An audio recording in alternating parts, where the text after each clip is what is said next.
ካስታወሳችሁ ከወራት በፊት ረመዳን መጣ ብለን ዘምረናል። ረመዳን ገባና ወጣ ተቋጨ። የአላህ ቃል እውን መሆኑን አየን። አያመን ማዕዱዳት የሰጠዋችሁ የተቆጠረ ቀን ያለነ ተፈጸመ። ዱንያ በአጠቃላይም የተቆጠረች ቀን ነች። ሐሰኑል በስር ረዲየላሁ ተዓላ አንሁ ምን ይላሉ? አንተ የአደም ልጅ ሆይ አንተ እኮ የቀናት ስብስብ ነህ። አንድ ቀን ሲሄድ አንድ አካል ሄዷል ማለት 60 ዓመት ይሰጣሃል። በየቀኑ እየቀነስክ ትወርዳለህ። አጀሌ ያኔ ይቋጫል። ነቢዩ ዓለይሂ ሰላቱ ወሰላም አብዱላህ እብን ዑመርን ያዙትና ተከሻይን ይዘው ይላል ዱንያ ላይ ስትኖር እንደ እንግዳ አሊያም እንደ መንገደኛ ሁን አሉኝ ይላል።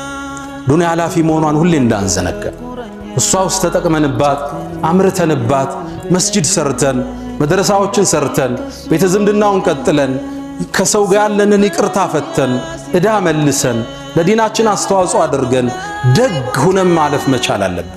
አጭር ነች መኑ። በእርግጠኝነት የዛሬ ዓመት መሃላችን ማይኖር ሰው ሊኖር ይችላል።